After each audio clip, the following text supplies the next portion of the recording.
Welcome to HGH.TV, your premier source for all your hormone replacement needs. We specialize in doctor-monitored human growth hormone, testosterone, Sermorelin, and HCG diet therapies, with pharmaceuticals prescribed with USA pharmacies by board-certified physicians.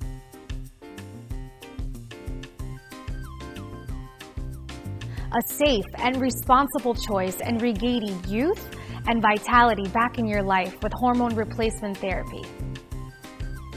Up next, we have some helpful information and tips for your hormone replacement therapy. Here we have everything you're going to need to start your Sermorelin injection therapy program. We're going to discuss Sermorelin, an HGH stimulator, and how to prepare it for injection. We'll go over how to safely and effectively get the most out of your hormone replacement therapy. Starting from my right, we have needle pins, mixing tube, combination needle syringe, the powder-filled vial, bacteriostatic water, insulin syringe, and alcohol swab.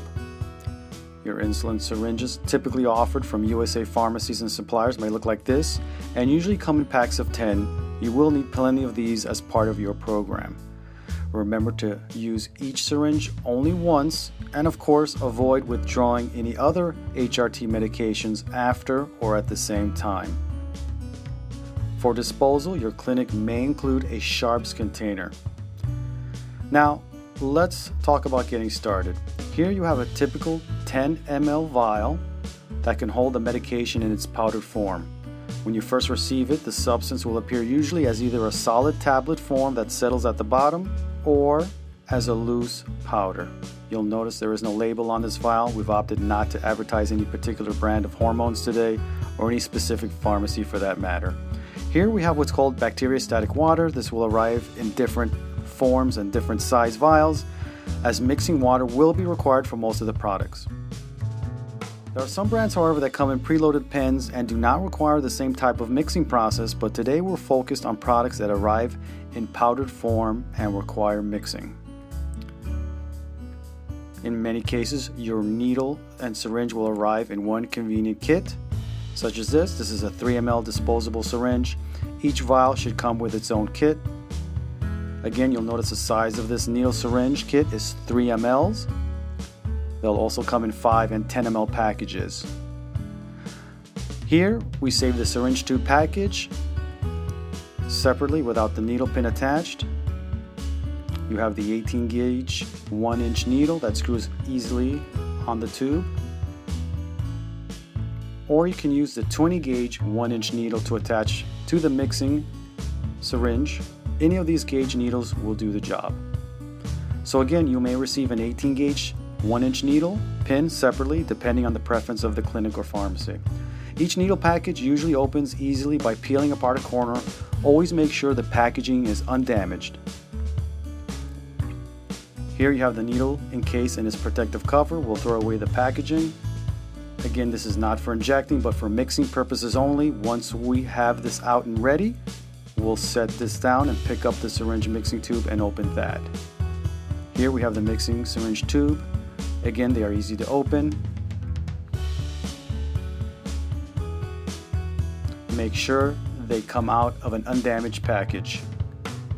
We'll throw out this and you'll see that this particular syringe has a screw-on cap. From here, simply unscrew the cap. It should screw on quickly and easily like so.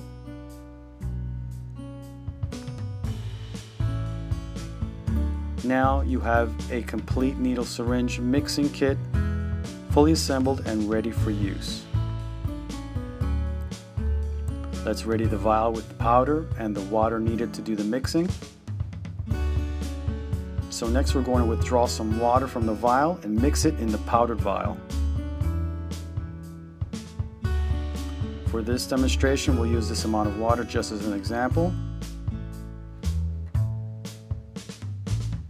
Unscrew the needle and pull off the cover. We've already removed the covering of this water vial. It arrived sealed and will require you to flip off or pick out its cap cover. You'll notice the rubber insert opening, which is always sealed. Make sure this is the case when you receive it. Be sure to always keep everything sanitary and wipe clean the rubber top. For this, use alcohol swabs that either comes with your supplies or you may run out and get them for future use.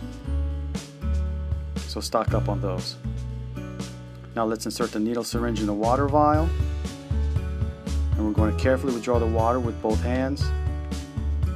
Again, check with your clinic on exact amounts of water needed for your specific product and protocol. We're going to carefully withdraw some of the water. You can always overdraw, then push back some water to get an exact amount.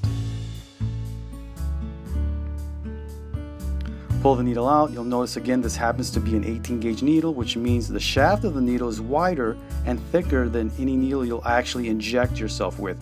This size needle is preferred to mix with because it allows water to go in and out quickly.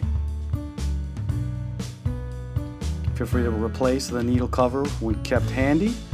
Just screw it lightly back on. In case during this process you're interrupted for whatever reason, you can place it back on your clean work surface. And when you're ready to begin, just pick up where you last left off. So take off the cap, grab the vial of the product to mix the water. As you can see, there is no product in this vial. This is just for demonstrational purposes. At the bottom will appear a white solid tablet, form, or a loose powder.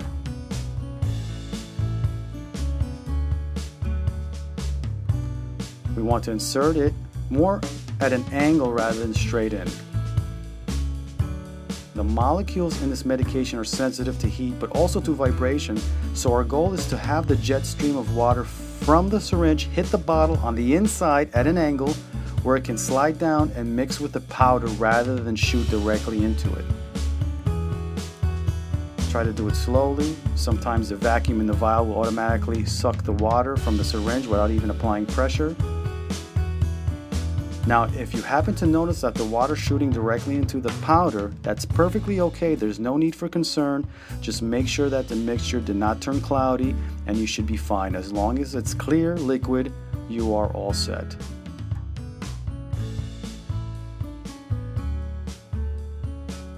So let's take out the needle and replace the needle cover for sanitary and safety reasons.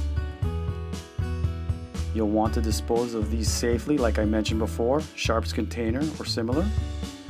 You can unscrew the needle pin if you like, also, and throw it out.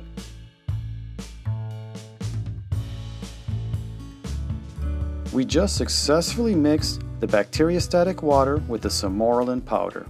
Later, we'll discuss subcutaneous injecting for Sermorelin with an insulin syringe. A typical Sermorelin protocol can be 10 to 20 units on the insulin syringe, which is 1 or 2 IUs 7 days a week. But check with your physician on what's best for you. We'll go over all this and much more next time. We hope you enjoyed our segment. For more information, contact one of our representatives here at HGH.TV. And remember, this instructional video is not intended to replace the advice and direction of your current healthcare provider. This video presentation is about health issues, but it is not medical advice. If you're seeking specific medical advice or assistance, you should contact your personal physician. Also, the material discussed in this presentation is not intended to present the only or necessarily the best method and procedure, but rather presents the opinion of our experts. You can look forward to more informative videos right here on HGH.TV, your hormone replacement specialist. Glad you can join us. We look forward to having you back here real soon. Bye for now.